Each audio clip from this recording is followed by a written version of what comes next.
big lake they call Gitchigumi. The lake, it is said, never gives up its dead when the skies of November turn gloomy. With a load of iron ore 26,000 tons more than the Edmund Fitzgerald weighed empty. That good ship and true was a bone to be chewed when the gales of November came early. Bow, bow, down, down, down. Bow, down, down, down.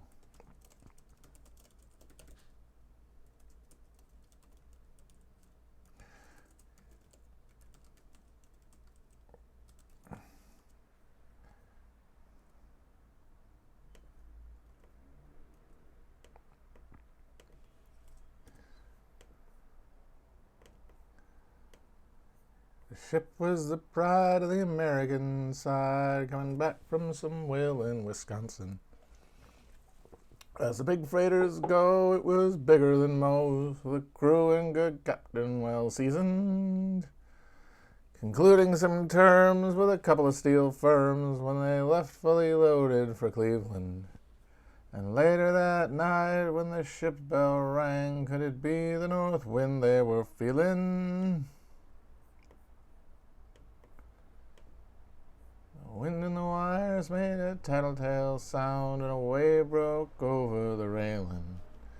And every man knew, as the captain did too, 'twas the witch of November come stealing. The dawn came late, and the breakfast had to wait, when the gales of November came slashing. When afternoon came, it was freezing rain, in the face of a hurricane west wind. When supper time came, the old cook came on deck saying, "Fellas, it's too rough to feed you." At 7 p.m. a main hatchway gave in. He said, "Fellas, it's been good to know you." The captain wired in, yard water coming in, and the good ship and crew was in peril. And later that night, when his lights went out of sight, came the wreck of the Edmund Fitzgerald. R.I.P. R.I.P. to a legend. We love the Edmund Fitzgerald, don't we? Wisconsin, yes, Wisconsin does border Lake Superior. The very north, there's a coast along the Lake Superior side.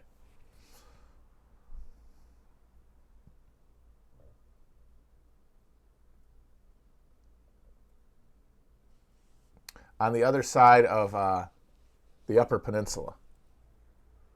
So between the Upper Peninsula and like Minnesota, I think.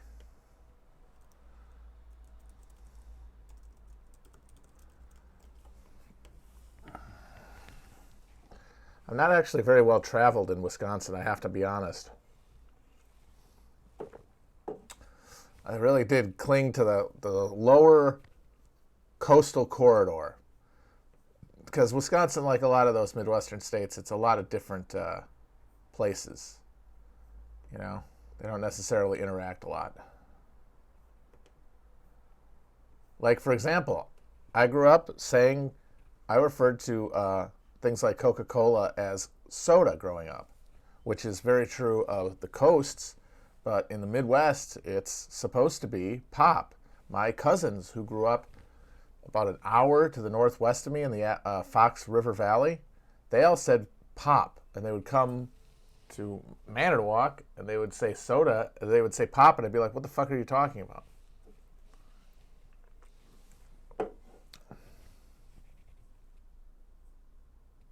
So, like the western part, that's by the river instead of the lake, I have no idea what's going on over there. I think that's like mostly squareheads, right? It's like Lutherans.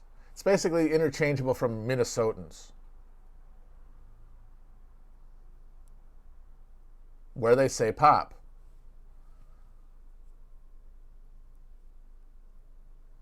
We're essentially more urbanized, more acculturated into urbanity, maybe? I don't know.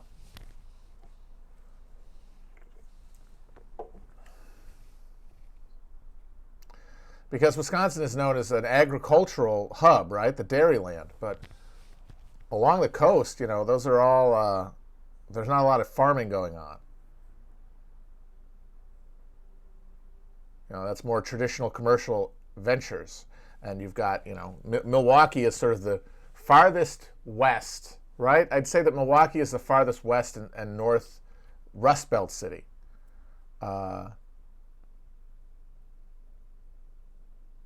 And even the town I come from, Manitowoc, which is an hour and a half north and is not very big, it's like 30,000 people, but it had its own mini Rust Belt industrial economy around shipbuilding and then heavy manufacturing and light manufacturing.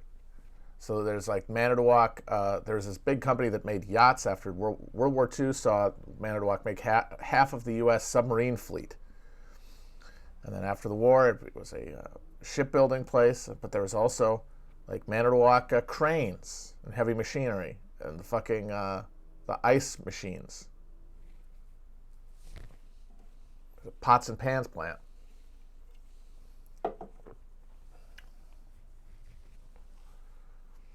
Yeah, I don't think Minneapolis-St. Paul had the industrialization that Milwaukee did. Like Milwaukee had a real industrial base going there in the Menominee River Valley. And it brought with it, a urbanized population. And it got, for example, like I'd say one thing about that marks a Rust Belt city is that it had a significant urban black diaspora population show up sometime around World War II and after, the second Great Migration. If you didn't have that, I don't think you really qualify as Rust Belt, because that is where the last places where capital was developing and where people could move to be a new urban proletariat with an expectation that they would be able to get a job.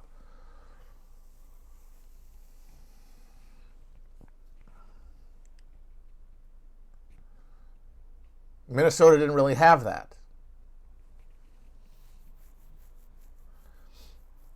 There, like it happened way later, as deindustrialization was already taking root. So Milwaukee had a real industrial economy, but it was one of the smallest, one of the last, sort of a throw-off of Chicago, a place that as soon as, the engine of industrial manufacturing as economic engine, as soon as that engine is removed, the idea of making stuff in the manner that it is done in American urban heartland, the places that build things, the places where the labor peace was signed after World War II.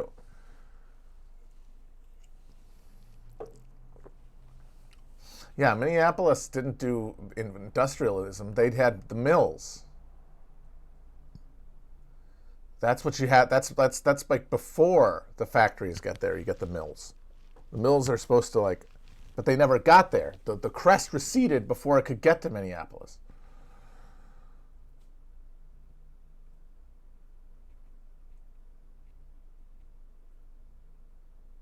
Yeah, somebody's talking about how in Manitowoc you could get 6 DUIs before they take your license. For a long time, well after it was banned other places, it was not, first offense drunk driving was not a crime in Wisconsin. I think until the 80s or 90s, the federal government had to threaten them with taking their highway funding away, which they also had to do to get them to raise the drinking age to 21.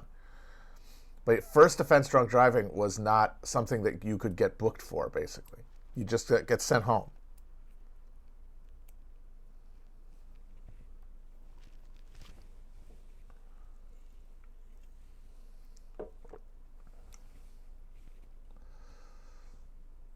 So that I grew up sort of in the shadow of Rust Belt, Wisconsin, and it didn't really get much farther than that. You've got Milwaukee, you've got the little offshoots north of it, Green Bay being one, but Milwaukee is like the center of this, and it's where you get the real integration of social life in Wisconsin in the form of large influx of African Americans. That creates a cultural dynamic, and then you get the creation around that phenomenon, that urban phenomenon, these band of white flight suburbs that act as a cordon sanitaire between the rural idyll of the rest of like pre-industrialized, like fully industrialized Wisconsin, and the reality of urban industrial social order.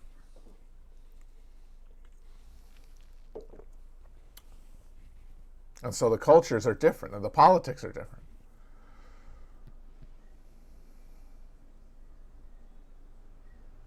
And you see in Milwaukee a real attempt by the local government in the form of the socialist administrations of three of the most influential mayors of Milwaukee. At the key moments of early industrialization in Milwaukee, the civic government was dominated by self-conscious socialists, people connected to the socialist movement, and members of a socialist party that was grounded in class. So like a real deal Labor Party, not like the Democratic Party. There is a structural difference between these two things. And that one, the Democratic Party, is essentially in a client relationship with the bourgeois.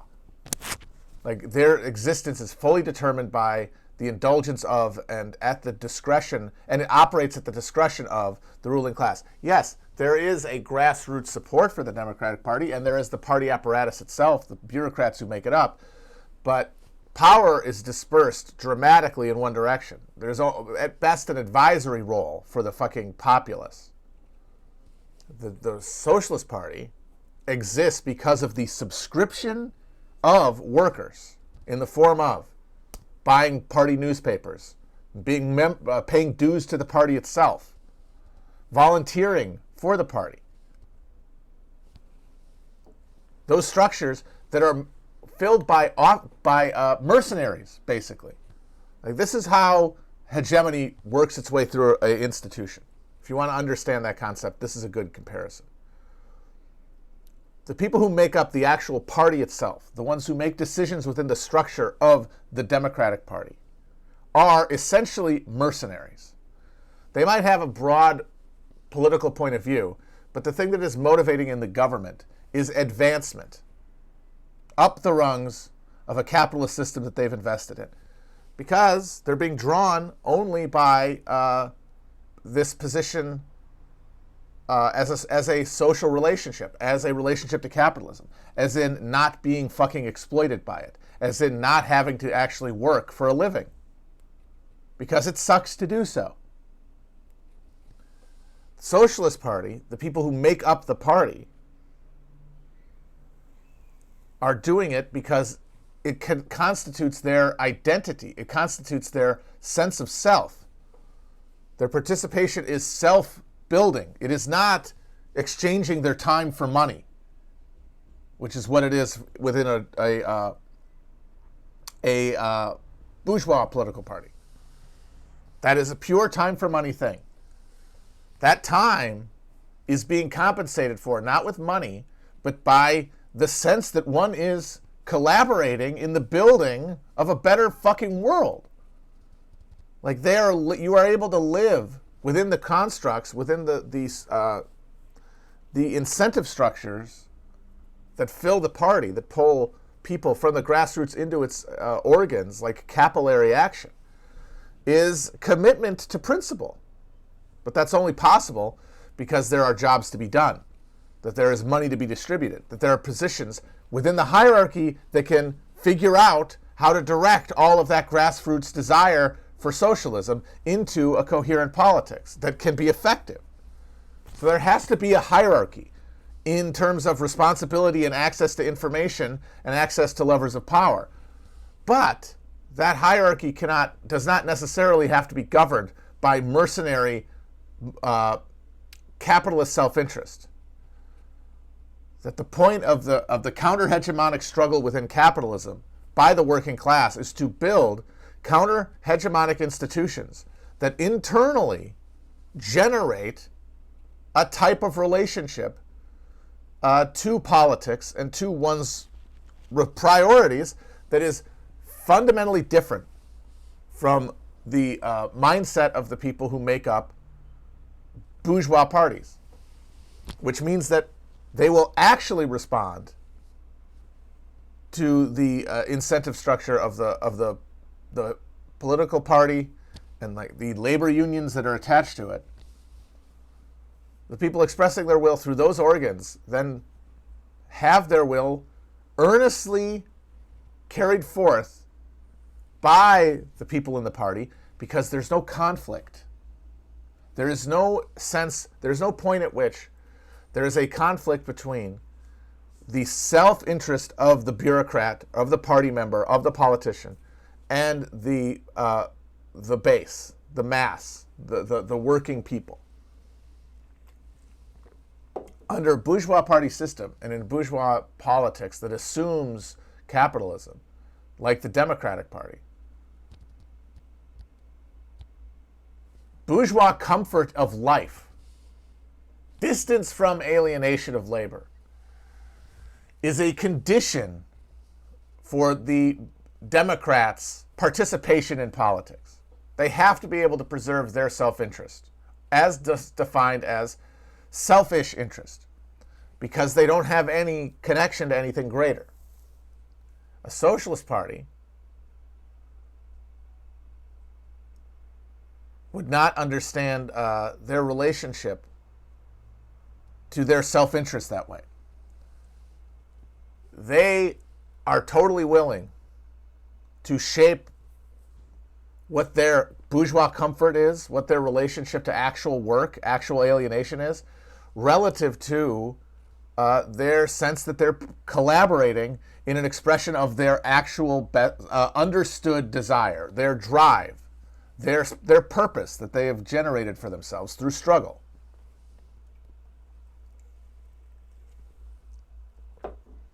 I'm not the one who talks about Billions. I've never actually watched Billions, although apparently I should. Apparently it's very good. So you really did have, to get back to Milwaukee, you really did have like a genuine socialist party in embryo there, able to assert municipal power, because there was this dense connection between the working class of Milwaukee, the fact that a lot of them, that a massive number of them were German immigrants who all spoke German and had that like cultural connectivity, that like ease of translation of concepts, that social lubricant of being like within a greater like Anglo culture, they could, define each other.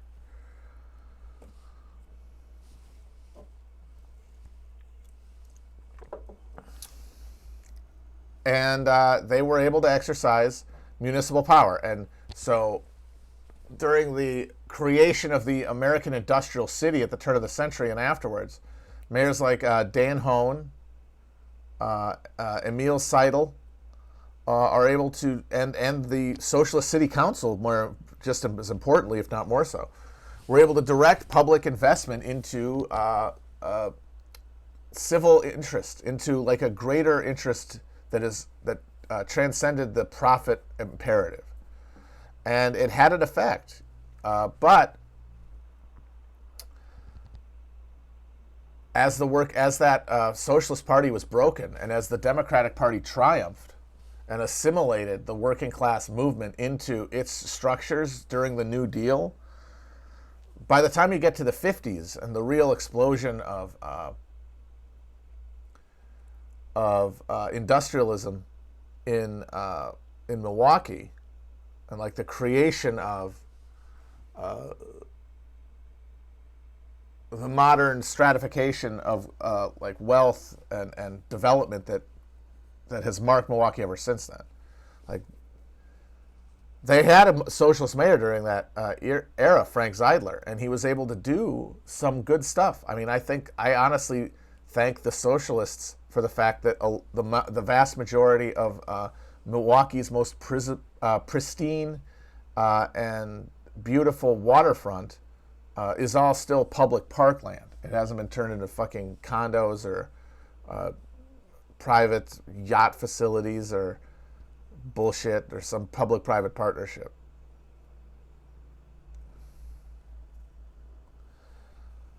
But when it came to the greater challenges of integration, for example, of how to take this group of people who are showing up last to the buffet of the industrial boom in Milwaukee. How are they integrated into the political structure? And if it is as workers, hey, you might actually be able to persist in pursuing socialist politics at the municipal level.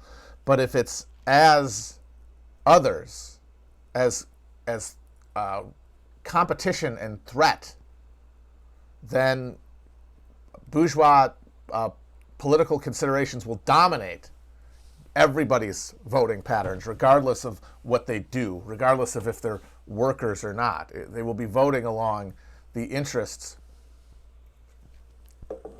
of their, not as their real class, but as their self-perceived class. And their self-perceived class is that of being the beneficiaries of capitalism. And they wish to persist in that role. And democratic politics was shaped around that resistance. And it's because of the failure to maintain a unified working class party, political project that could compete for power at the crucial moment, which was after World War II. And specifically after the death of Roosevelt. Because Roosevelt was this massively expansive figure who was able to fit the entirety of the Democratic Party and the New Deal state that it was creating. All of those contradictions could sort of be subsumed into him because of his personal investment in the project. Like, by the end of his life, FDR was the New Deal state in a real sense. He represented it to Americans, and he had to have absorbed that sense. So his understanding of his project actually filled him with like a Paul Atreides, like Kwidzach Haderach, like mental vision of his power. Because I do think that Roosevelt thought that he was saving capitalism from a crisis that would have destroyed it, with the goal, I do believe, the long-term goal of transcending capitalism. Because capitalists in the 30s, for the most part, had a relationship to capitalism similar to the relationship that that slave owners in Virginia did in the early days of the Republic, like Jefferson and those guys. They absolutely believed that slavery needed to persist in the here and now, but that it was and they would act politically to make sure that it was persisted, that it kept going. But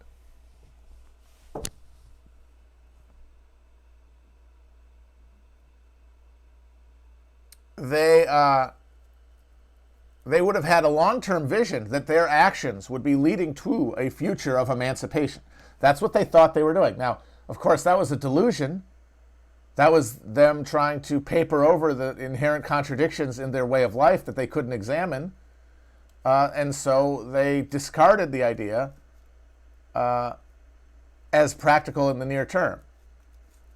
Now, I would say that by guys like Roosevelt, maybe not all capitalists, certainly not up-and-comers, but people from families who had been rich as long as Roosevelt, by the 30s had gotten to a point where capitalism and its vulgarities and offenses to sense and aesthetics and morality were such that they were embarrassed for capitalism's persistence. And they hoped to move towards a future where it was extinguished. And I would say that FDR was in that tradition. Now, is that foolhardy of him? Of course, in the same way it was of the slave owners. It's a delusion of a capitalist trying to fit his self-interest into the historical moment in a way that gratifies him. A way for him to save a thing that he hates, capitalism, for self-interest, narrow self-interest, and then create a narrative whereby he is doing a greater good.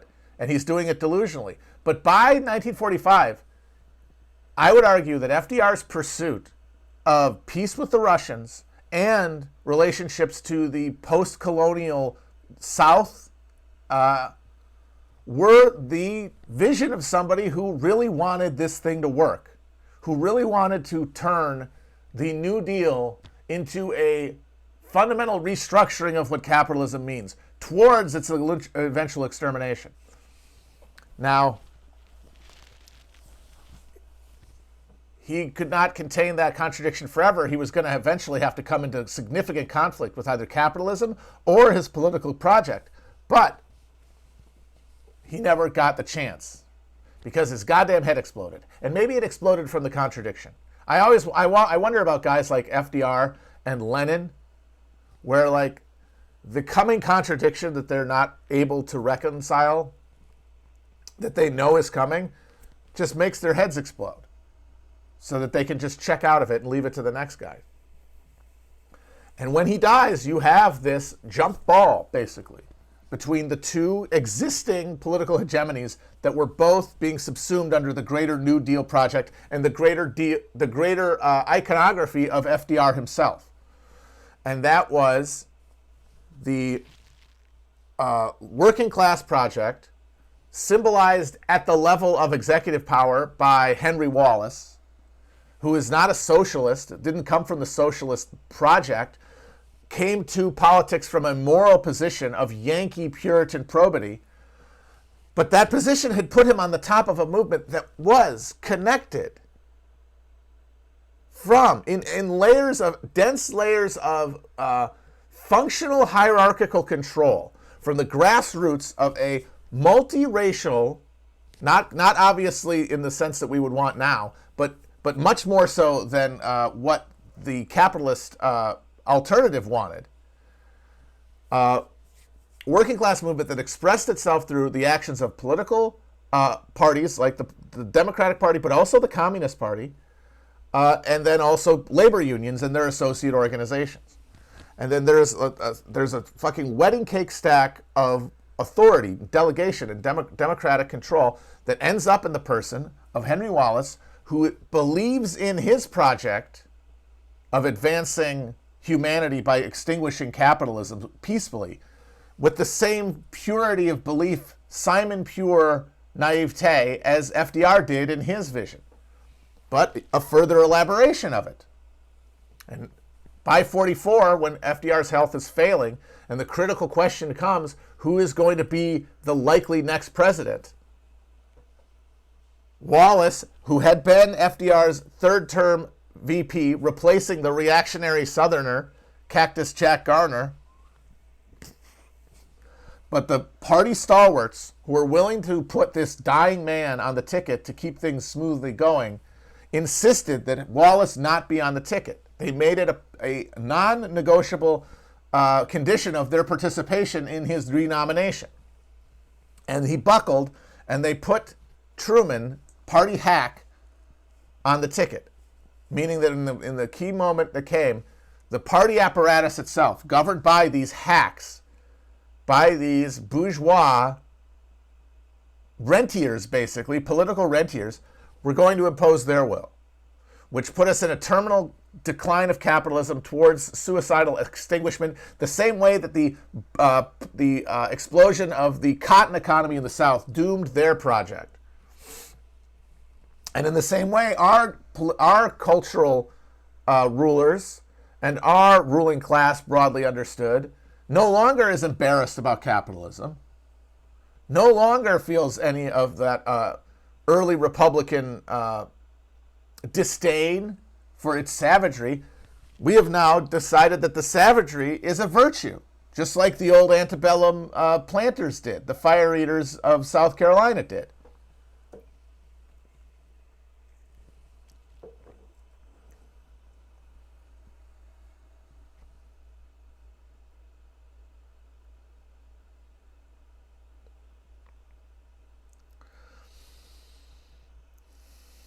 And as that Southern political economy was destroyed from outside, so will, I think, this political project. But of course, at a certain level, internal contradictions lead to external conflict at a totally fixed, symmetrical relationship. Like they grow to meet one another until failure in external inability to resist an external challenge kicks off an internal reckoning.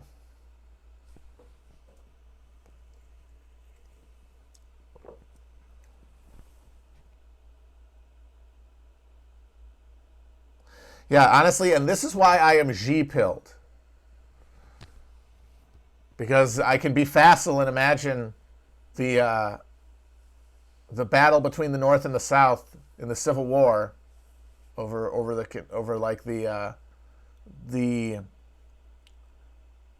I guess the civic reality of capital extraction, like what it would be to live under capitalism. Where like an atavistic and frankly barbarian logic of domination, of like physical domination, is extinguished by a equally bloodless, or I mean an equally cruel, but more impersonal rule. But the thing that makes that impersonal rule possible, the impersonal rule of the market, is a baseline level of human dignity. Like that human rights are inextricably linked to capitalism, just because capitalism requires a degree of participation on the part of individual people that has to be undergirded by some sense that they're participating in a thing and not being compelled to do a thing. And now we're at an end state where American capitalism, which has always been the temporal spear point, like this is where the thing germinated, this is where the thing really, where the tumor went into hyperdrive, was in America. So that means that we have, not only did we create that fucking monstrosity of a political economy in the South, and of course a monstrous one in the North as well, one that's just one more move removed from total like physical domination. And then, you know, it was defeated, but it was assimilated into the politics because their ruling class was never expropriated. The ruling class that made up that political economy was essentially assimilated into the broader ruling class of the emergent United States, instead of being annihilated and some synthetic culture, interracial culture emerging in the South, which had to happen. Like that caste distinction had to be broken up. And there was an effort to do so, but another hinge point of history where the wrong alliance of powers within a party, within a dominant structure of political authority in America, win in a contest for power.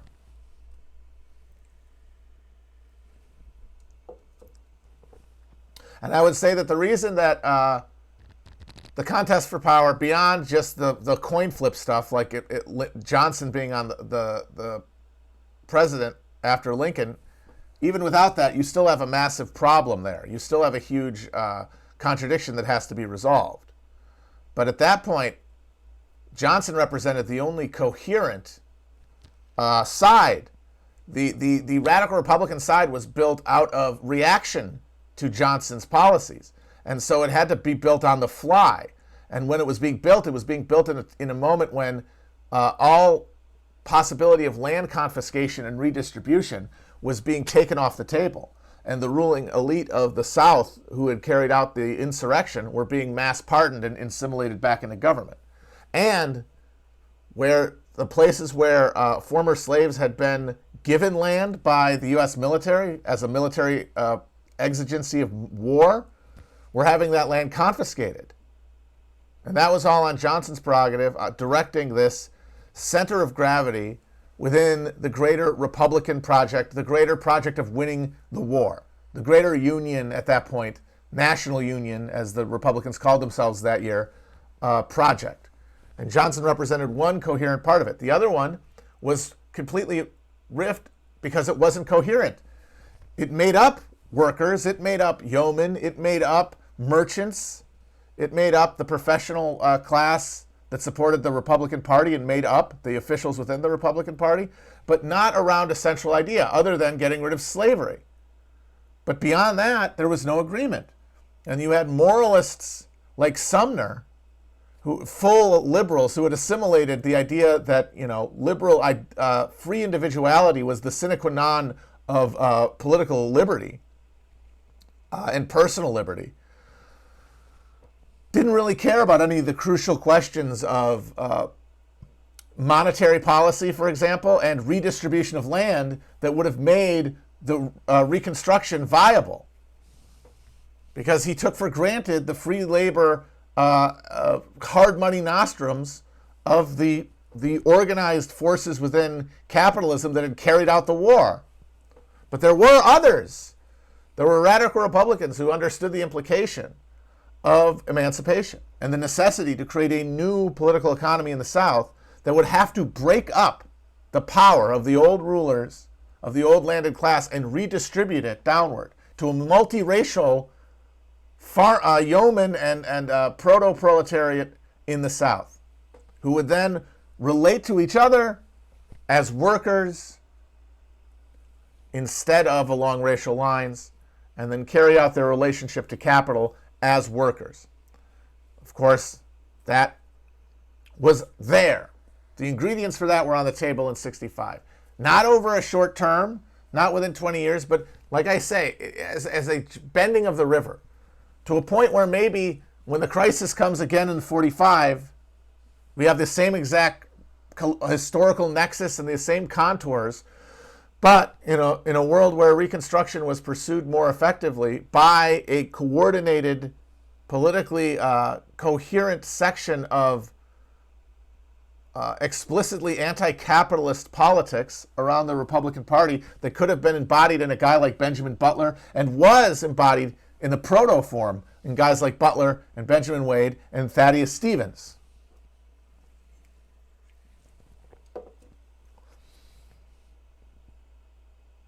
Now, this isn't to say that racism goes away in the South or that racial categories cease to be the categories people view their identities through. No, but worker, instead of being subsumed, becomes active.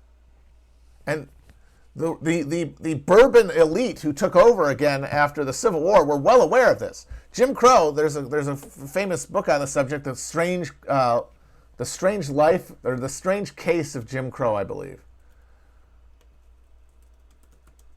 that traces C. Van Woodward, The Strange Career of Jim Crow. And it chases, it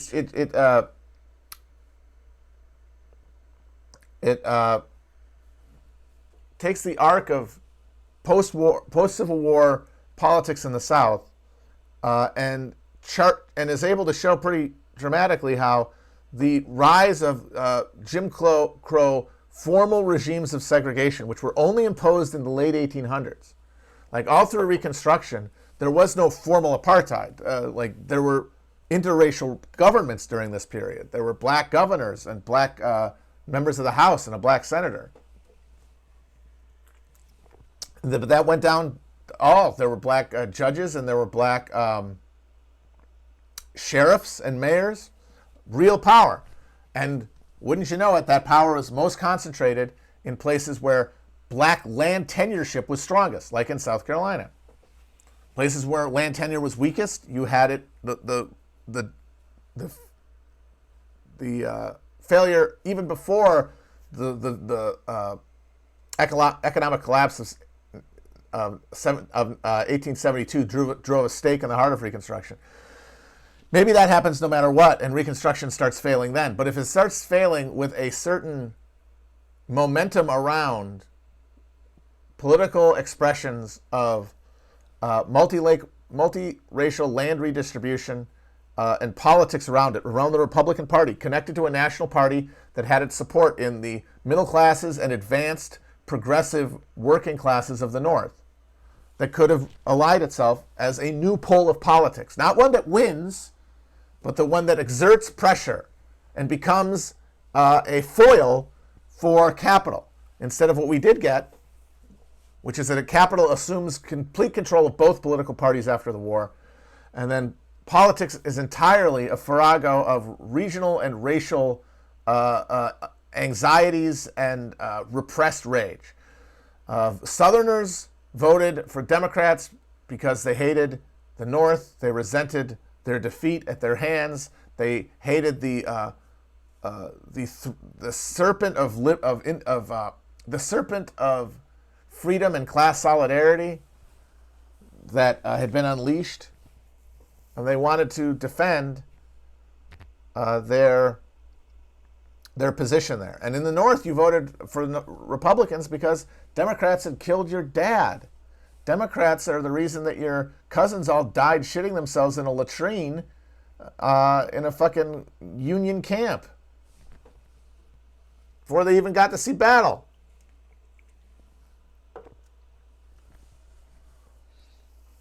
You vote the way you shot. That's what they said. Vote how you shot. And that became the only basis. Everything else was subsumed because politics could not express the real felt alienation of workers and farmers as industrial America really got going and really started stripping them of their autonomy.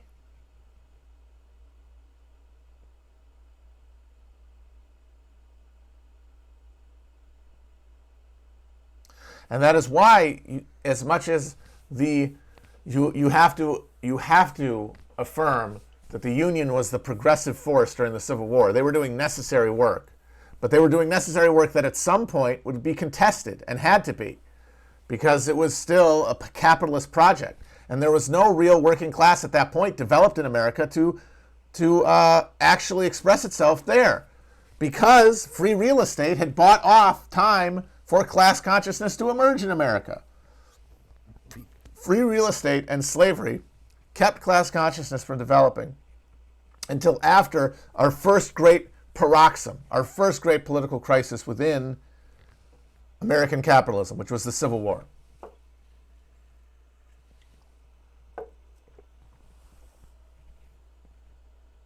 And that's the root of American exceptionalism, which hilariously is a term that was coined by Stalin when he was making fun of American communists who claimed that because of free real estate, the United States was exempt from certain laws that Marxists thought governed class dynamics. And I'm sorry, he was correct. America is exceptional. And the difference is in the equation that dominated the emergence of capitalism in every European state, which were the first ones to get it, there was a fundamentally different equation. There's a factor that did not exist, and that is frontier. But because the formula says at Y amount of social pressure, X degree of political consciousness emerges. Well, no. At Y degree of political pressure, X amount of free real estate is accessed. X amount of redistribution downward through imperial domination comes next, which means you don't get political formation until way down the line over here. Down here is where you get it. And then it only goes so far before it's interdicted by a further expansion. Now, that is no longer the case. And a lot of our confusion about politics comes down to the fact that we're operating out of an extinct paradigm.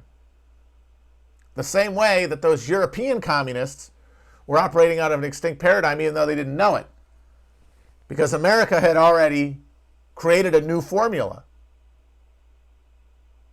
that was more amenable to capitalism and stabilized it the way that a virus variant will stabilize its relationship to the health of its host to prolong its ability to replicate itself.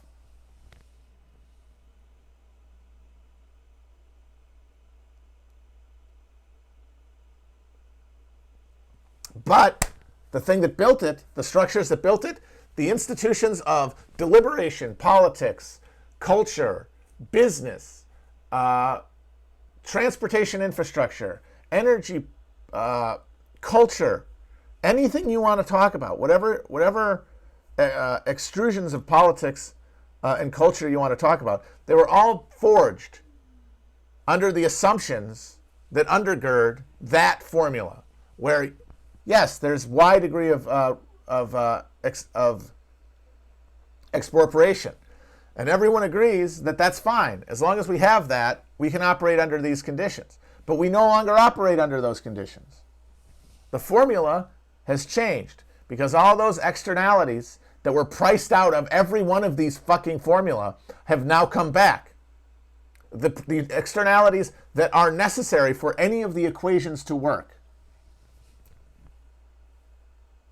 Coming back. Because profit is the accumulation of abstraction. It is taking real, it is making real something that is abstracted from a natural fixed environment, from a relationship of objects, the way that all other human activity is defined by. Like, we live within a matrix where our actions have consequences, and we see them, and then we get the immediate response, or close enough for us to understand where it's coming from, and then operate accordingly. We are conditioned and controlled away from doing damage, lasting damage, because we're actually connected to the cause and effect cycle. The development of technology allows us to function more efficiently by essentially removing ourselves, or that portion of ourselves that is making decisions, away from the immediate cause and effect of the world around us. And we create new realities that are abstracted away from these effects. And it is the distance from them that allows us to create new technologies, to intensify our technological intervention with our environment in order to allow us to live more soothed lives that are more comforted, the thing that we all feel, the desire to not hurt, but to actually feel good, however we define that. And over time, we define it entirely according to our ability to avoid unpleasant sensations and pursue pleasurable sensations.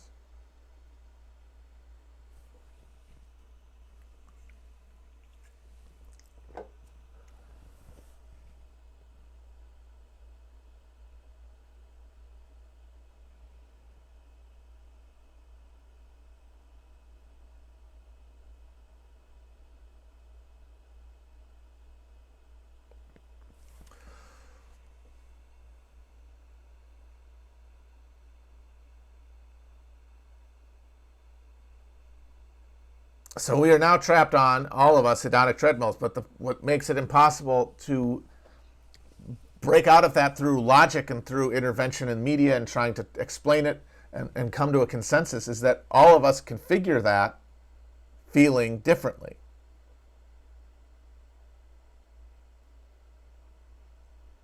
We are all processing the pain, the misery that is coming back to us, both literally in the sense that people are having to flee wildfires, and people are having to move away from homes that are no longer stable. People are being dispossessed for multiple years by the destruction of infrastructure, by storms. I mean, climate change, which is this return of an externality that was priced out of politics and of culture and of our understanding of the world, by the magic of technology and by the promise of ease. Because the democratic drive that defines politics in the era of mass populations and industrial technology, not coincidentally, is one of a demand for relief from pain.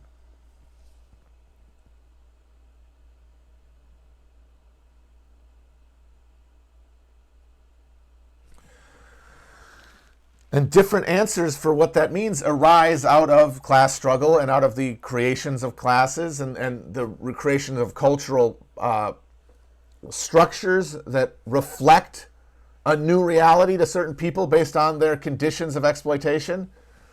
And different answers come up. And one of them eventually becomes a self-conscious working class socialist movement, according to Marx.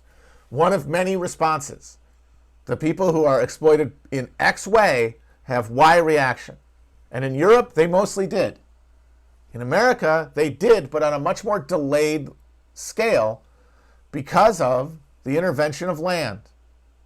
And it was the problem of land dispensation that led to the Civil War, because the imperative of expansion was so fundamental to the American project that even though it was raising political questions that the constitutional order was incapable of resolving, and therefore leading towards a fucking unnecessary, from an economic point of view, political civil war, neither side could put the brakes on it because it was so fundamental to everyone's project. Making money out on the frontier. People are pissed. People want bread. Give them a chance to make it on the frontier. And not just in terms of people who are going to move there, but people who can speculate in the stock of railroad companies. The Kansas-Nebraska Act, which shattered the Compromise of 1850 and really did bring the antebellum slave controversy to its end game, was largely the product of Stephen Douglas, who had a huge amount of money invested and stood to gain an incredible amount from the success of railroad routes to create the Transcontinental Railroad. Like, the Transcontinental Railroad is going to have to run through land to get there. And Douglas and his cronies had an in for land along a corridor that ran through this territory that had not yet been brought into statehood, which it would have to be in order to pursue this project. And so the answer of, well, how about we just let them vote on it, which is kicking the can down the road. And so they said, we'll do that. We'll kick the can down the road. And they did, but you can only kick the can down the road so far, because the formula is so dependent on expansion, it cannot countenance any political challenge to it. The political challenge is dispersed by some subsidiary question, in this case, extension of slavery.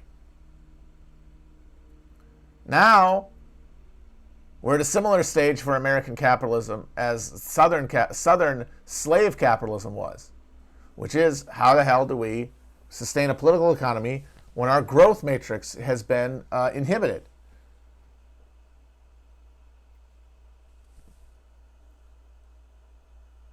And there's no answer.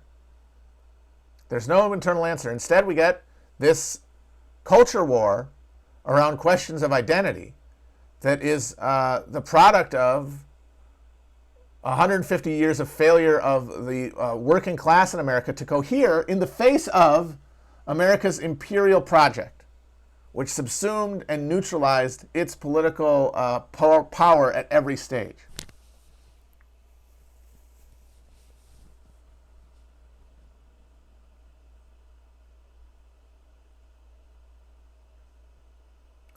So now we have this thing that has dominated a world economy. Of course, you know, the relationship politically is different in other countries, but it doesn't really matter because everyone is pegged to us.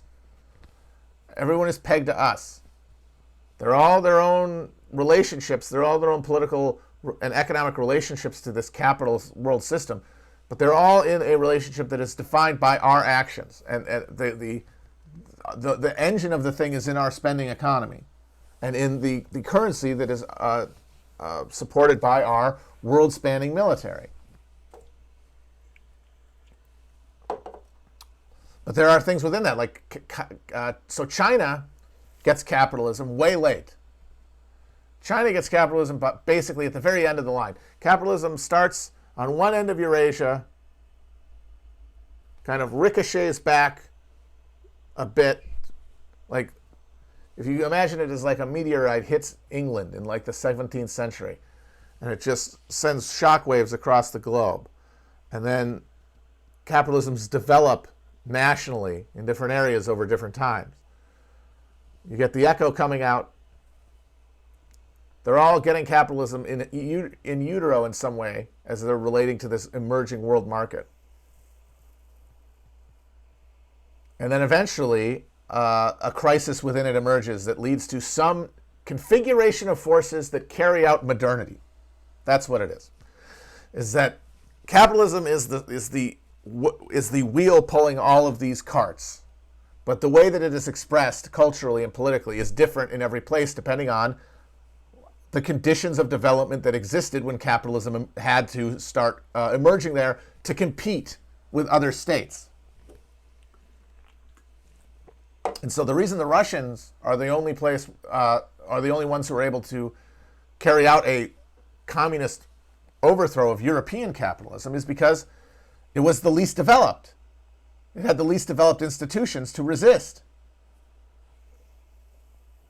And so it was the working class Communist Party of Russia that had to carry out modernity, a task that Marx put on the hands of the bourgeois, put on the hands of capitalism, because it would be the changing of this condition, it would be the liberation of humans that would give communism its social validity and would make people work on a social basis, sacrifice personal ambition of comfort for a project because they feel like they were part of something.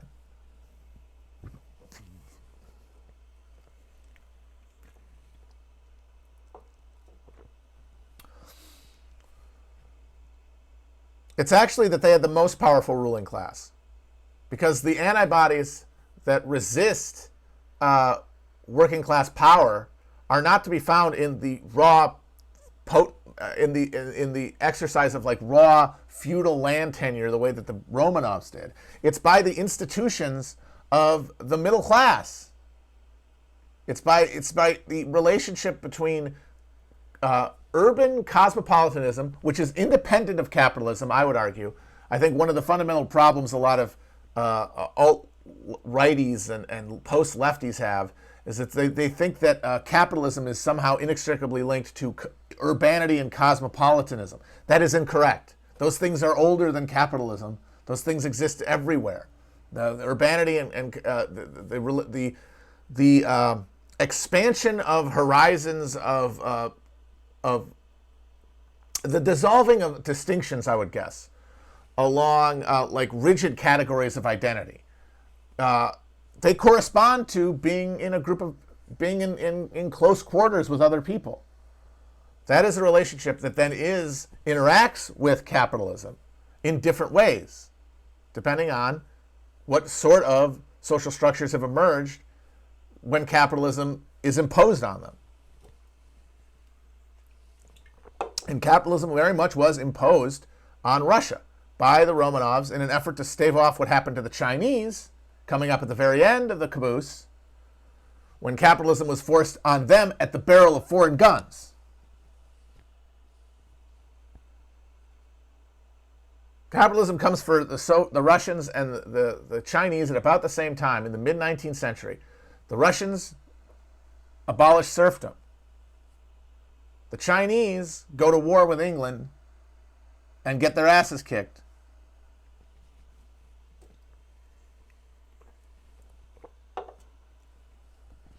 And what that means is that when the crisis comes for China at the end of the caboose, because we're going basically from the areas that are most dominated by massive, long-standing imperial state structures that are not around internal competition and not subject to the imperatives of to like efficientize in the face of like annihilation, where they're dominated by a need to cooperate socially against a horse-based nomadic culture that is like a direct competitor with your way of life, to the places where the pressures of nomads are basically non-existent because of insufficient grazing land and mountain ranges, but you have a small cluster of peninsulas and knotty outcroppings and islands that are all internally defensible and therefore undominatable from outside.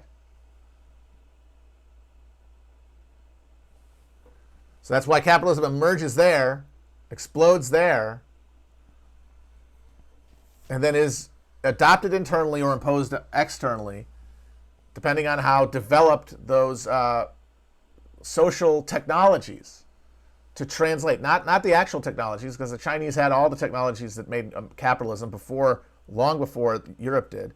It is the political conditions that allow them to be utilized. And those are generated by new property relations that emerge in England in the early modern period.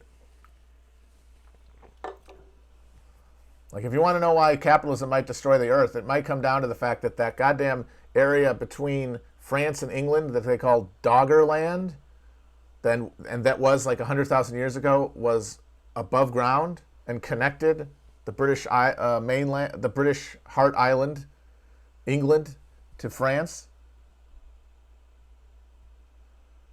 If that thing never filled in, maybe we don't get capitalism as the dominant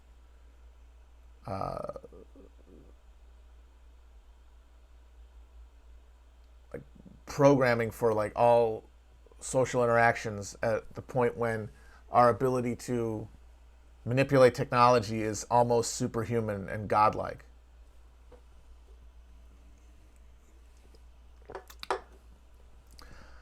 I just imagine Napoleon with his 200,000 man army. I just listened to an episode of Age of Napoleon about this that inspired me to think about it. 200,000 men standing on one end of this thin little strip of water, who I have no doubt in my mind could have marched into England and subdued it. When you look at what Napoleon was able to do against the Prussians and the Austrians, and he would have had no difficulty. Partially because, although the English were the world's dominant military empire at that point, their army was pretty dog shit. It was mids. Their dominance was all naval based. Their navy was where they put all their eggs, and it was a good investment. They maxed out our navy, but that left them lagging in army. And by that point, English liberalism was not yet really creating any reason for regular people to believe in it. Things were pretty miserable at that point in the pre-Chartist days for the English working class, the emergent working class, who were just recently been dumped into cities out of the countryside after being denied the ancient rights that had animated their family's connection to the land and to the crown, their entire fucking, the entirety of their family's existence in England. So their military does not have the elan or esprit de corps of Bonaparte's. They don't have the genius of Bonaparte. He marches across that strait. He fucking dices and slices those motherfuckers. And of course, it wouldn't have even gotten to that point by then, because there would have been no distinction, It's just a way to say at no point could England have escaped the wrath of the rest of Europe the way that they were once they unleashed capitalism on the rest of them, once they beat them over the head with English liberalism and made them subdue and destroyed all of their cherished traditions and ways of life, because the immediate promise of capitalism imposed from without, as it was by the English in most of Europe, is everybody loses out. It gains nobody except for a small strand of merchants in the cities who are able to take advantage of their proximity to the trade nexus and be able to just sit on those axes of trade, basically. Everybody else gets the shaft. Serfs, oh, you're liberated, congratulations. You get now, if you don't intensify your efficiency, if you don't basically exploit yourself, you're not going to be able to feed yourself, even though you live on your own fucking property, even though you can grow your own food. You now have to and are compelled to sell in a market relationship. The artisans who had been in the cities living in a urban cosmopolitan milieu for centuries at this point are dispossessed of their their of the power that they had accumulated. They had, in many of the cases, been able to build guilds that acted as sort of proto-bourgeois mechanisms of like class solidarity to guarantee like their own conditions of work, and that was being dispossessed too. And even the fucking ruling classes, even the tenured landholders, the barons and the margraves and the kings and queens, they were having to, as a condition of this thing, devolve power to representative institutions of this new emerging bourgeois. They didn't want to do that either. They fought it kicking and screaming. And the Romanovs fell because they couldn't handle what was happening. And they were too inbred and stupid to recognize it. But they had too much power, and there was no countervailing power within the bourgeois to resist it. They tried to push the lid off. They've been doing it for 200 years, from the Decembrists to 1905, or the Decembrists,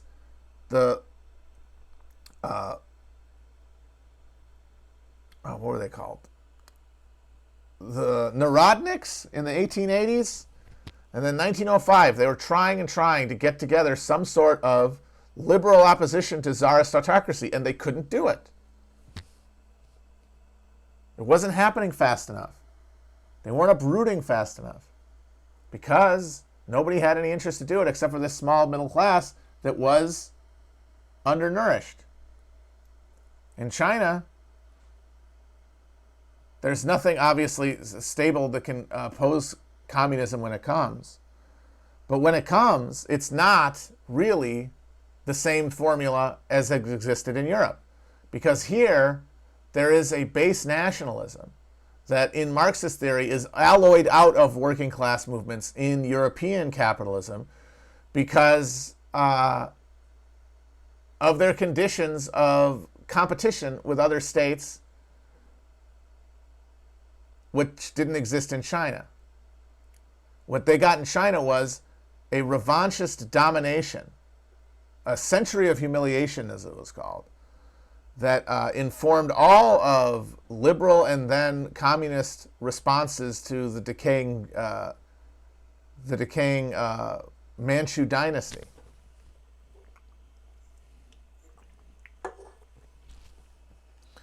And that is why that they were able to tack to the neoliberal center in the 70s, because they were carrying out a self-consciously nationalist project.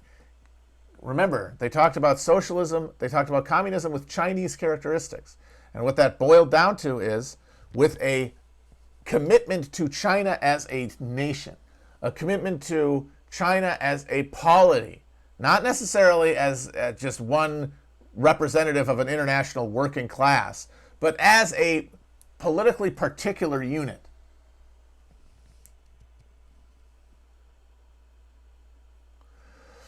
And so that gave, by the 70s, you have the great paroxysms of the Cultural Revolution as Mao and all those nervous students try to stave off capitalism. They can feel it coming, and they try to stave it off, but there's insufficient capitalist technological development to facilitate it.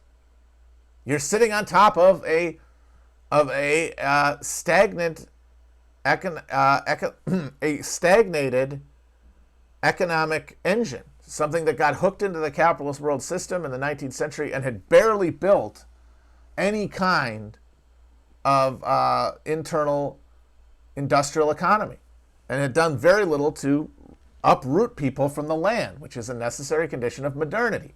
So they had to carry out modernity. And like the Soviets, once you do that, you have to have a mass expiation of guilt. So the despoliations of the famines of collectivization in Russia lead to the Great Terror, and the purges, just as the Great Leap Forward leads to a mass internal cannibalistic frenzy. an attempt to do something that was essentially impossible, to have a communist movement carry out modernity.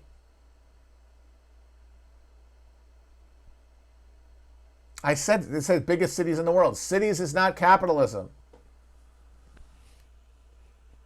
Cities isn't capitalism. Capitalism is what brings nationalism. You can't have one without the other.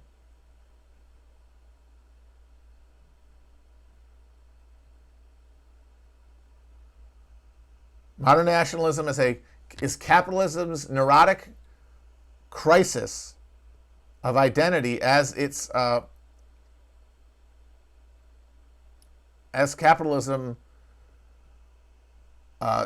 dominates private life, as it creates a private sphere, and as it imposes violently upon people. As I said, this process in Europe is felt as a declension everywhere. It's felt as a downward turn, and that blame has to go somewhere. And the blame cannot be internal, because that doesn't do the job of facilitating civic coercion, or it doesn't do the job of facilitating civic consent. So that's useless. It has to be an external enemy. It has to be another nation. It has to be another language. And so communism, when it comes to China, comes on top of nationalism in a way that it doesn't necessarily do in Europe, where nationalism had been developed before coherent working class institutions had emerged. There's an inoculation against nationalism.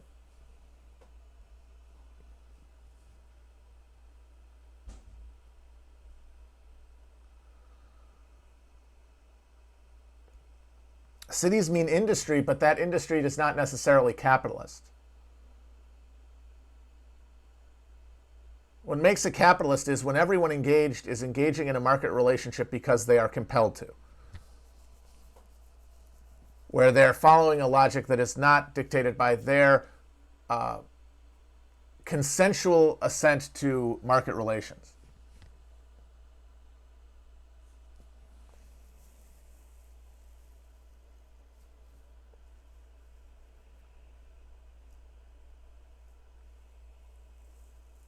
Does it mean that means that the communist part burns out in the Cultural Revolution? How could it not? I mean, I know people like to do epic memes about, oh, I want to do a base struggle session of Jeff Bezos or something. The reality of the Cultural Revolution was monstrously traumatic for everyone involved. You can argue about the green shoots and like the Shanghai Commune and like there was good parts of it, sure, but it was in every respect a nightmare. And it is one that extinguished, really, the communist project. But that left the nationalist project. And so China was able to essentially transition from being a communist state to being a Cold War developmentalist state, but with the trappings of communism and the international orientation of communism.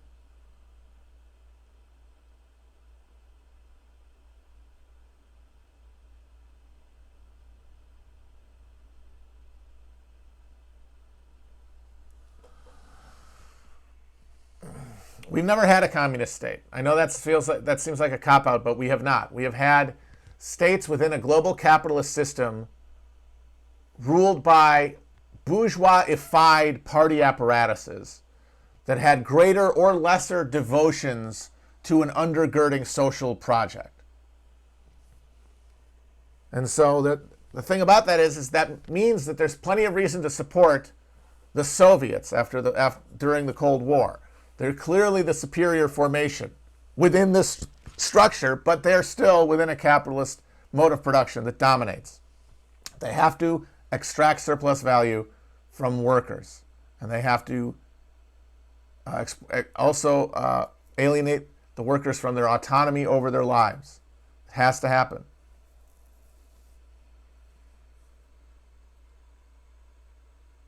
And so now China has been able to do the developing part of capitalism with a Chinese state project called communist, called nationalist, whatever it is, with certain assumptions undergirding that that mean that, however they want to call it, you want to call it communism or nationalism, they believe in a project of people. They believe that institutions have to serve a social purpose. Not all of them, but the relationship between capitalist modernity and Chinese identity is such that there are more there than there are anywhere else. Certainly any here. There's none here, obviously. We're governed by just human reptiles, like just hollow men, skeletons. And they're just driving this thing into oblivion because they cannot recognize any human project. They can only recognize capital extraction. China still has human institutions that are able to carry out independent intervention in the market. Now, what that means in the future, in the conflict between the United States and China, to the degree that a conflict even exists and can exist, considering how deeply intertwined they are, I don't know. I don't know what the shape's going to be. I'll punt on that. I no longer predict shit. I just try to read history now because it's easier to get a right answer when you already know what happened. But I do think that if there's someone to root for here, my God, it's not difficult to understand. But the beauty part is you don't have to take any moral weight onto that question because there's nothing you can do about it. There's nothing you or I can do to put any finger on the scale of this coming conflict. All we can do is just smugly root from the sidelines. So that means it doesn't really matter and you can relax. You certainly don't need to devote yourself to finding out the truth about the Uyghurs and then telling other people the truth about the Uyghurs. Either way,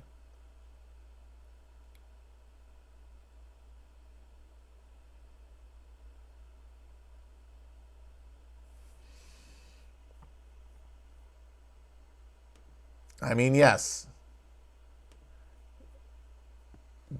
I would say if somebody asked you, don't go along with all the China hysteria, that's for sure.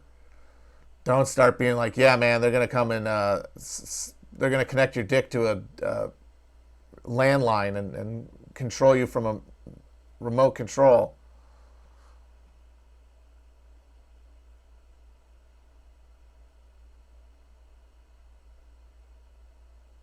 But I mean, just look at the response to COVID. If you want an example of how a social order can interact with crisis. And of course, the response there is,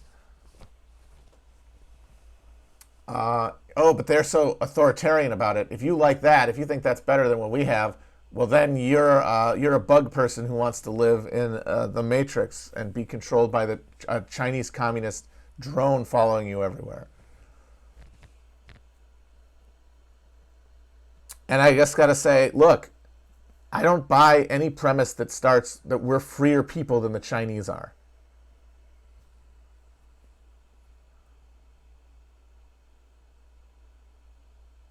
Look at what we go through. Look at what we put up with. And the thing that, and this is what matters to me, is that you can point to real authoritarianism in China. But the United States almost always mirrors that authoritarianism, but that authoritarianism is hidden behind the mystical, mysterious veil of the market. It has been abstracted out of political valence, but it is political. It is political choice carried out by an oligarch of control that is human in origin and that can be intervened with. But we have naturalized it because of a lack of any other cultural vocabulary, any other project to orient ourselves around.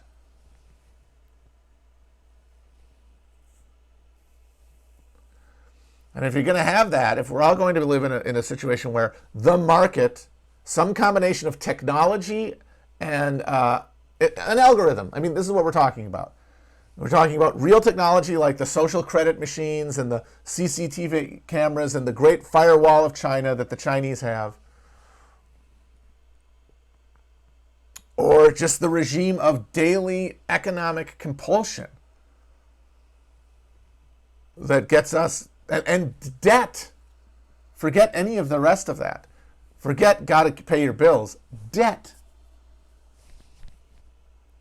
Debt is all of Chairman Xi's regime of thugs turned into an abstract concept detached from politics, but that still dominates your life. And is even more of a dictatorship because it is not even agreed to be political.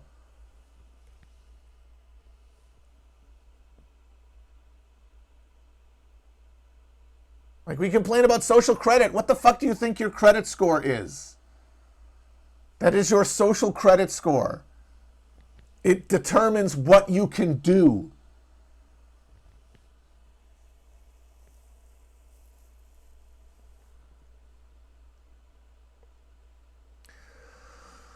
So yeah, for the only point of intervention in this spiraling idiot fest towards some sort of confrontation over China or some retreat into a dim-bulbed campist sort of a cargo cult around China as our savior, which is no good either.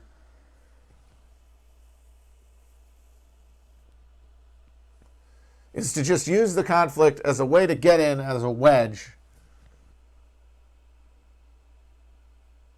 A recognition of all of the transparent authoritarianism that we live and breathe in. And that is why our coronavirus response has been so bad. Because the market is the tyrant. That means it cannot serve social needs. The market is unconcerned with social. The market is in visceral conflict. It's essentially the antimatter to the social. So it can only make money off of the thing. It can only extract value. It can only make a buck. So people are forced to, you have to pay $100 to get a take-home COVID test. You'd think you'd want those things just given away for free. And of course, what this means is that the one thing that would emerge in any social structure, like if we had world communism and coronavirus happened, of course you might say, oh, the coronavirus wouldn't happen with communism. Probably not, but let's say just bad luck and something happens and we get a fucking coronavirus in a communist system. People would come together, fund a vaccine, and distribute it. That would happen in any structure. It is a response to the thing.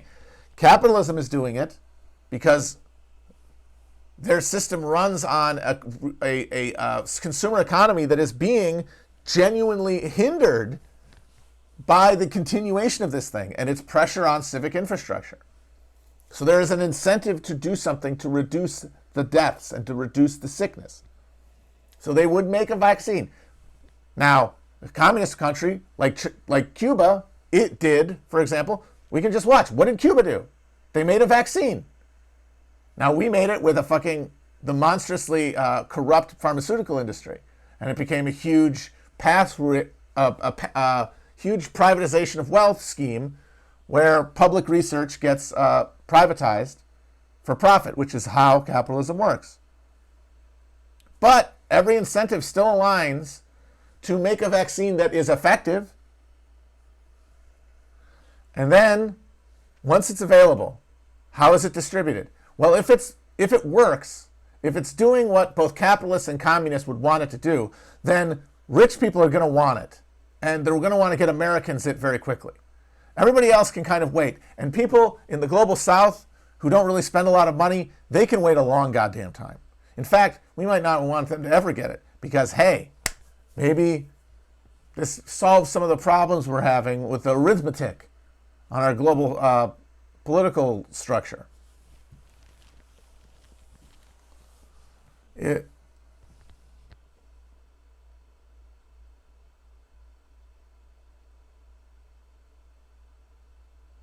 So everything tells you, looking at it, okay, this thing basically does what they say it does.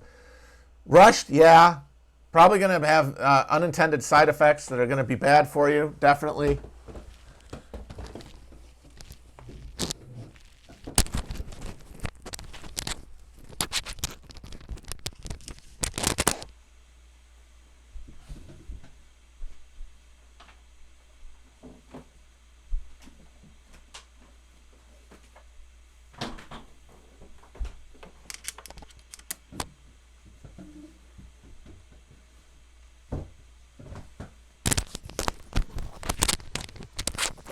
I had to charge my, sorry, the phone wasn't, the stupid Mac lap wasn't plugged in.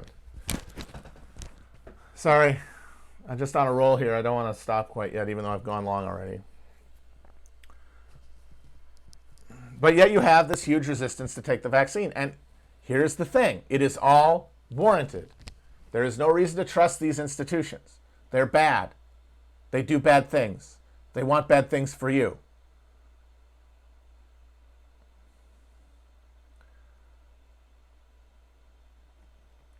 But the thing that drives the political response to it, the thing that becomes the most coherent expression of this resistance to vaccines, ends up being dominated not by a critique of the institutions, other than as like a partisan thing, but as a expression of an individual autonomy and transcendence of like social obligation that is literally anti-social.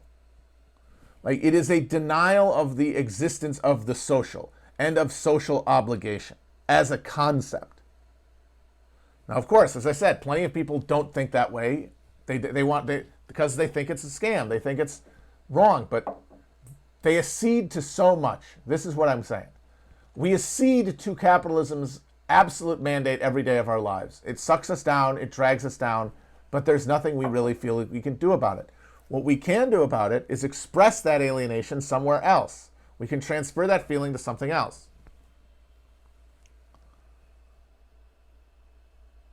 And we can assert authority and power over our lives somewhere else. And there's this vaccine that they tell you to take, and you cannot take it as a way to express autonomy. Here's me being an agent of history and not just another passive recipient. But there's plenty of things you could do that with. The reason people are choosing vaccine is because that is one that has a broader cultural valence, because nobody wants to suffer, nobody wants to do something different, nobody wants to risk the punishment of defying the world alone. That's why we keep doing what they tell us to do every day, because we don't want the punishment. The only way we participate in resistance is if we feel like someone's going to have our back and we're not going to be punished for it. And that is what allows us to express ourselves that way. And anti-vax sentiment can get that response. Not because people are expressing their alienation of capitalism, at least not in a way that is directed towards a healthy relationship to our institutions. But you are hearing from petty bourgeois, would-be barons who are mad that there is an obligation that extends beyond themselves. Because increasingly, as we're getting to this end stage of capitalism where the misery that it carries out is going to be much more public and much less abstract than it used to be. There's an entire political current that is gearing up to turn that into a virtue, to say, yes, like our participation in this massacre, this sanguinary carnival, is an act of virtue, and that requires denying a social, denying a moral obligation to a social, denying the existence of a social. And so everybody ends up getting caught in this anti-social political vortex, because that is the only politically articulate version of that resistance you're going to find is within the Republican Party and on the right, because no other current exists.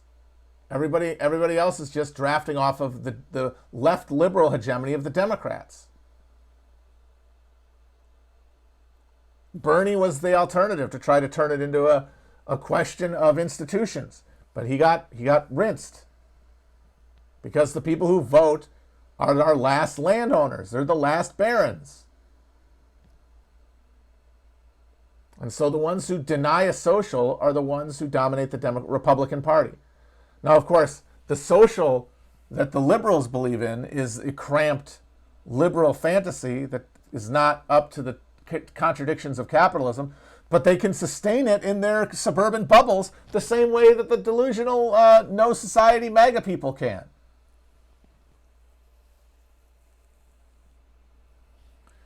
And so the only thing that they can react to is not the compulsion of the market, but when the market is absent, when the hand of the market is not there to obscure. So the fact that the fucking thing itself is free, that it is a government intervention, it is saying, here, we're going to give this to you, fundamentally disqualifies it. It renders it an imposition of an alien and foreign body. Because the way that the reactionary American landowner reconciles their participation in capitalism with all the things they hate about living and that are imposed on them, they abstract that onto the state representing an other that is attempting to dominate their individuality and autonomy. So the market can make them do anything, and it's fine because it is nature. It's God's will, basically. But when the state does something, that is an expression of the will of this inherently malevolent other. And so they resist it. And so they're going to, when Biden got in, at the timing he got in, it made it impossible to have any other dynamic around it. And so then getting the vaccine becomes politicized.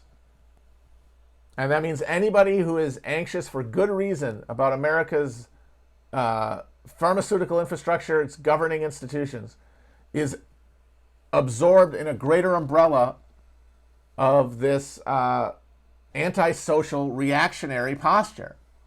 They can only draft off of it.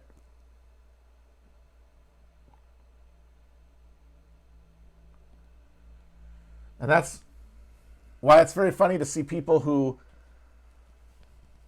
in the last year or so, made a spectacle of themselves, sort of walking away from the left by deciding that the left is no good because it's basically just captive to the Democrats, and therefore all leftism is tainted by neoliberalism, and it can only fight a culture war that reinforces class divisions, and therefore decided that the Republican Party and their populist tradition would act differently, would be able to be suborned to a class project.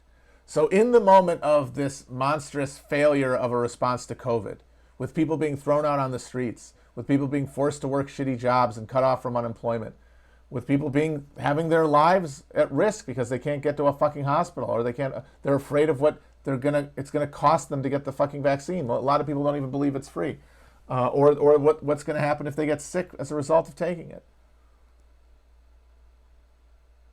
All of that real angst and anxiety, how is it expressed politically?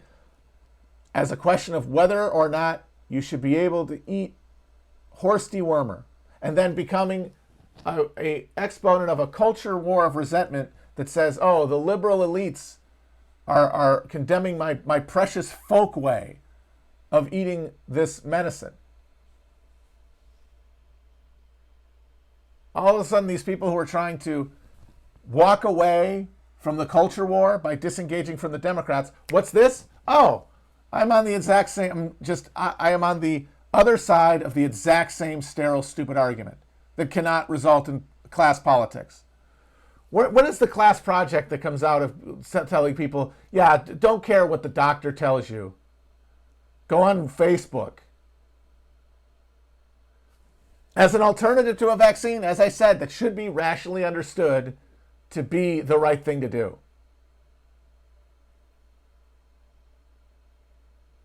So you have to deny that, the reality of the vaccine's effectiveness. You have to deny that and instead assume that the vain, neurotic, childish, bourgeois self-identity of these precious fat boys in the suburbs who don't want to be told what to do, that you are hostage to that perspective. And of course that means I'm going to outsmart the CDC, and I'm going to take this instead, and I'm going to own you by doing it, because the vaccine exists. Going out of your way to take the paste is a political act, and it is motivated by childish oppositional defiance. And then you have to defend that all day and wrap yourself into a pretzel to figure out a way that actually this is just more proof of the sicko dictatorship of the libs, and not recognize that, oh, this is only a thing we're talking about because these guys are doing this. Why are they doing it? They're not doing it because they did their independent research. They're doing it because they saw a fucking Facebook post. It is a political act of self-identity, just like all the people posting Black Lives Matter last summer were, that pissed off all these people and said, we can't talk about class because we got to keep talking about race. Good luck talking about fucking class when all they want to do is be told that actually there is no such thing as class. There is no such thing as human beings. There is only me and my desires. And then everything else is just a formless gray shape that I have to fend off in any way necessary.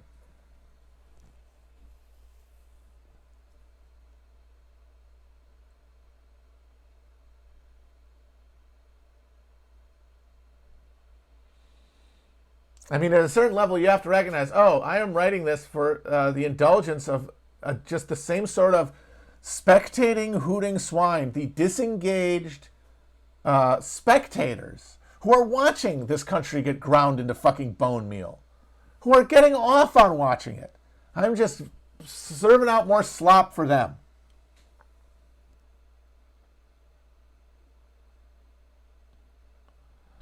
And then you have to ask yourself, is this what I wanted to do? And if your answer is, oh yeah, no, I just think I'm going to get,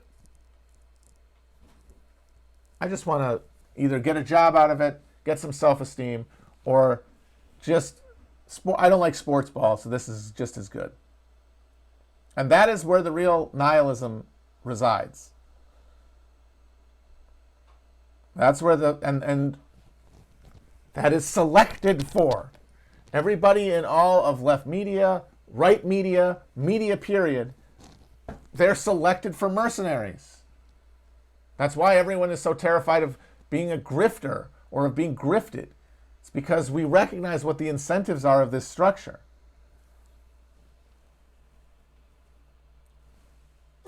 And I myself do whatever penance I can for my participation in this by trying actively not to contribute to the reactive narrative and to provide some sort of orthogonal meta-narrative.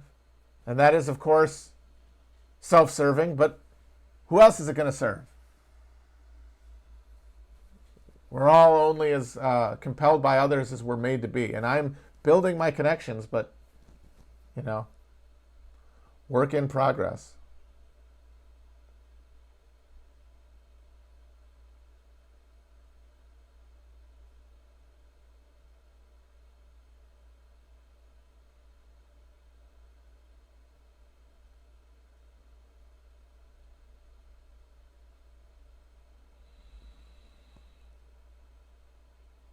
And yeah, the real way to exercise all those demons is to help others.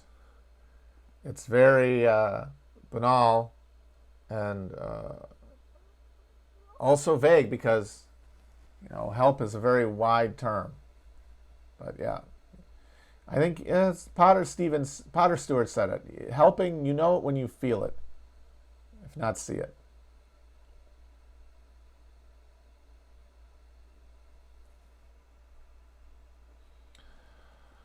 All right, I'm off to take my horse paste for the day. Ciao.